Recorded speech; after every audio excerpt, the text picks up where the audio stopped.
हमारे प्यारे भाई रंजीत भाई आप सबके बीच में हैं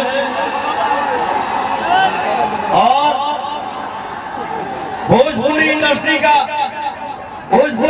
का रॉक स्टार नीलकमल भाई आप सबके बीच में है। जोरदार ताली होगा वर्षा तिवारी जी है।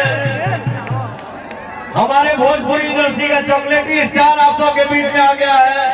अरविंद अकेला कल्लू जी, एक जोरदार ताली हो जाए भैया। हाँ, हमारा छोटा भाई चंदन यादव जी आप सबके बीच में है, हम सबके बीच में है। मेरा छोटा भाई रंजीत भाई आप सबके बीच में है। मंच के सुपरस्टार कलाकार अनंता यादव जी आप सबके बीच में है। हमारे सरजीत भाई आप सबके बीच में है।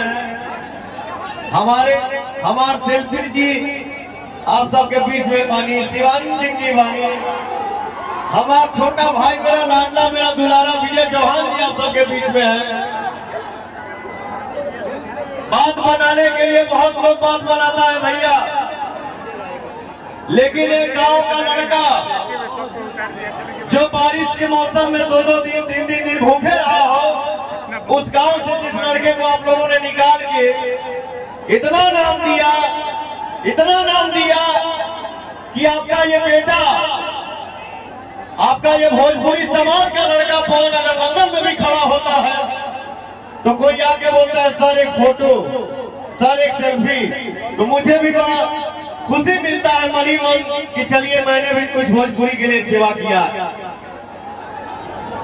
हमारे भोजपुरी समाज में जितने भाई हैं चारों तरफ छाए हुए हैं भैया,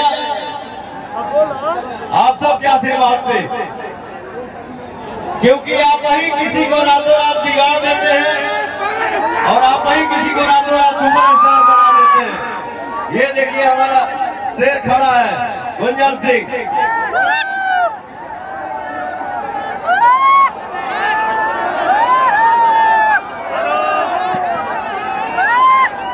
मास्टर विकास जी आप सबके बीच में है। सरजीत सिंह जी आप सबके बीच में। हमारे जितने भाई हैं सब आप सबके बीच में है।